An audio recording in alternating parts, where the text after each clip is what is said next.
एक ऐसी कहानी जो रक्त में उबाल लाए।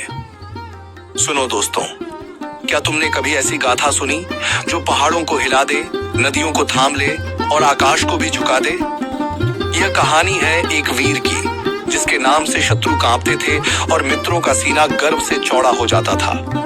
यह कथा है उस शेर की जिसने अपनी धरती के लिए सब कुछ न्योछावर कर दिया, अपना सुख, अपनी सांसें और यहाँ तक कि अपनी हंसी भी।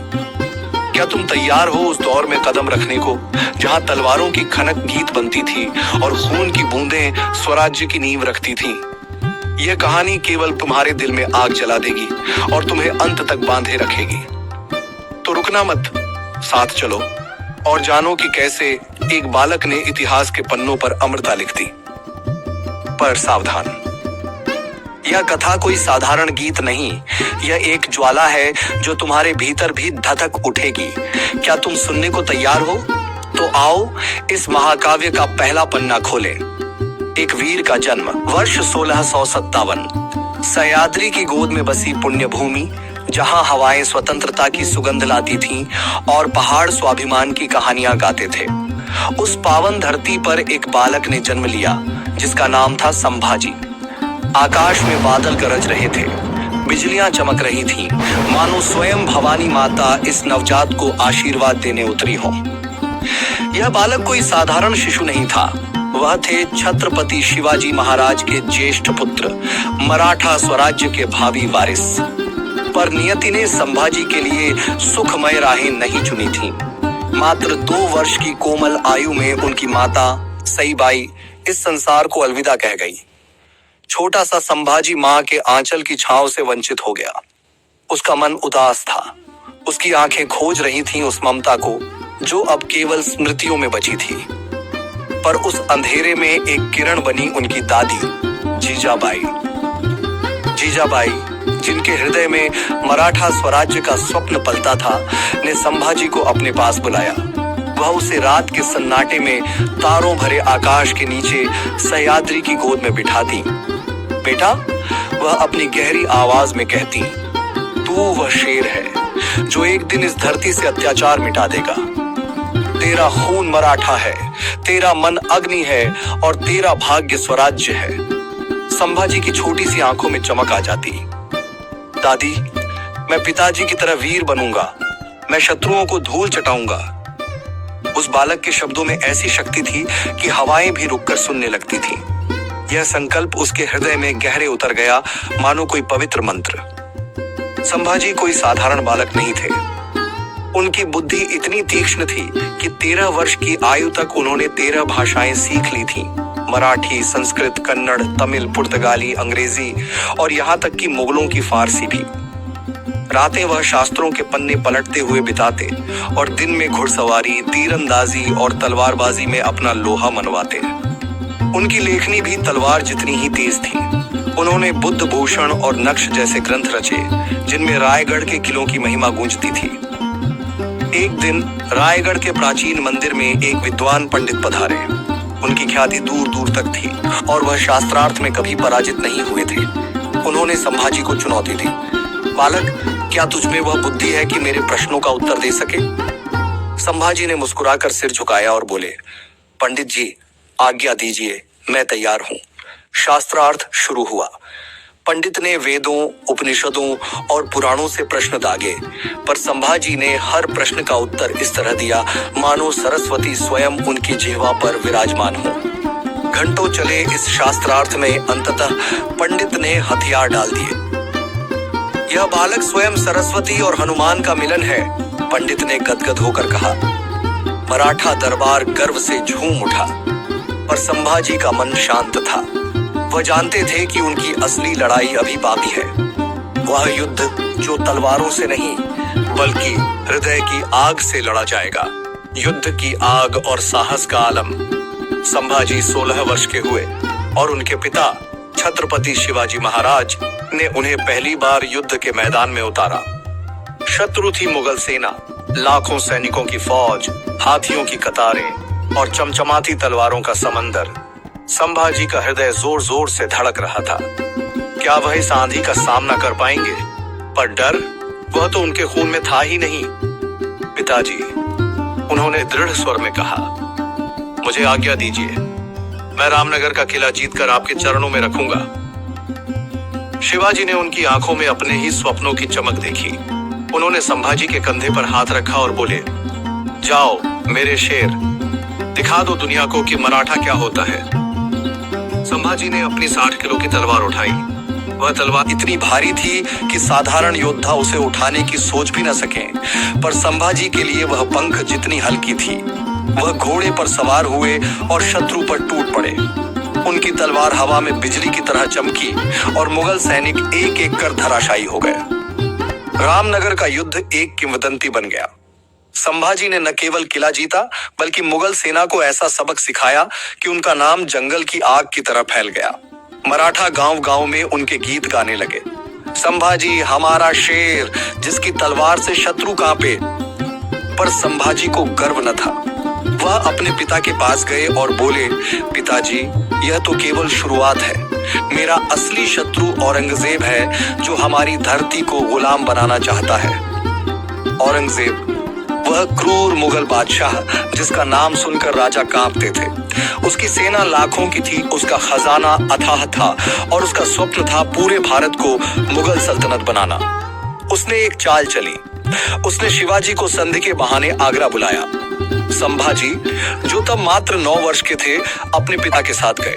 1200 किलोमीटर की यात्रा घोड़े पर सवार, धूल और धूप में। पर आगरा में औरंगजेब ने अपनी असलियत दिखाई। उसने शिवाजी की बेइज्जती की और उन्हें बंदी बना लिया। तुम्हारा बेटा भी मेरे सामने झुकेगा, औरंगजेब ने हंसते हुए कहा। पर संभाजी ने उसकी आंखों में आंखें डालकर जवाब दिया, मैं मराठा हूँ, मेरा सिर केवल भवानी माता के सामने झुकता है। उस छोटे से बालक की यह हिम्मत देख औरंगजेब का चेहरा लाल हो गया। पर संभाजी ने हार न मानी। उन्होंने चतुराई से अपने पिता को मुक्त कराया और स्वयं भी आगरा से भाग निकले। उस दिन उन्होंने ठान लिया, औरंगजेब का अंत उनकी तलवार से होगा। 10 वर्ष की आयु में संभाजी को आमेर भेजा गया। वहां उन्होंने राजनीति की बारीकियां सीखी, कैसे शत्रु को मित्र बनाएं और कैसे मित्र को शत्रु बनने से रोकें। वहां से लौटकर उन्होंने कवि कलश को अपना सलाहकार बनाया। कवि कलश की कविताएं संभाजी के मन को शक्ति देती थीं। तेरी तलवार जितनी तेज है, उतना ही तेज तेरा मन होना चाहिए, कवि कलश कहते। संभाजी ने उनकी हर बात को हृदय में उतारा। 19 वर्ष की आयु में संभाजी ने रायगढ़ का शासन संभाला। शिवाजी युद्धों में व्यस्त थे और संभाजी ने उनके पीछे से साम्राज्य को मजबूत किया। उन्होंने गांवों में अनाज के भंडार बनाए, किलों को और सुदृढ़ किया और मराठा सेना को नई रणनीतियां सिखाईं। 1891 में जब संभाजी 23 वर्ष के थे, एक दुखद समाचार आया। छत्रपति शिवाजी महाराज का निधन हो गया। मराठा साम्राज्य शोक में डूब गया। लोग डर रहे थे कि अब क्या होगा, पर संभाजी ने एक पल भी गंवाया नहीं। उन्होंने तुरंत औरंगजेब के सबसे मजबूत गढ़ औरंगाबाद पर हमला बोल दिया। यह हमला इतना तेज था कि औरंगजेब के होश उड़ गए। मराठों ने मुगल खजाना लूट लिया और मराठा सेना का मनोबल 7वें आसमान पर था। औरंगजेब ने अपने सबसे बड़े सेनापति हुसैन अली खान को भेजा, पर संभाजी ने उसे बार बार हराया। 9 वर्षों में संभाजी ने 120 युद्ध लड़े और एक भी नहीं हारा। उनकी रणनीति थी कि औरंगजेब को दक्षिण में उलझाए रखें, ताकि उत्तर में स्वदेशी ताकतें उभर सकें। उन्होंने गोवा में पुर्तगालियों पर हमला कर औरंगजेब के समुद्री मार्ग को बंद कर दिया। यह धरती हमारी है, उनकी गर्जना पूरे दक्षिण में गूंजी। चरमोत्कर्ष, बलिदान की ज्वाला, संभाजी की वीरता ने औरंगजेब को बेचैन कर दिया। उसने हर तरकीब आजमाई, विदेशी मित्रों से संधियां, दक्षिण के राजाओं को लालच, पर कुछ न हुआ। संभाजी की छोटी सी सेना ने औरंगजेब की 8 लाख की फौज को गोल गोल घुमाया। इस दौरान पंजाब, राजस्थान और बुंदेलखंड में हिंदू राजा फिर से उठ खड़े हुए। संभाजी ने धन की कमी के बावजूद नए हथियार बनाए। उन्होंने पेड़ों की छाल से तीर, रबड़ के कपड़े से ढाल और तेल बारूद से विस्फोटक बनाए। उनकी सेना छोटी थी, पर उनका जोश पहाड़ों को हिला देता था। पर नियति ने एक क्रूर खेल खेला। 1689 में संभाजी के साले गणोजी शिर्के ने लालच में आकर औरंगजेब से गद्दारी कर दी। उसने संभाजी की गुप्त सभा का स्थान संगमेश्वर बता दिया। संभाजी और कवि कलश रणनीति बना रहे थे जब औरंगजेब की सेना ने उन्हें घेर लिया।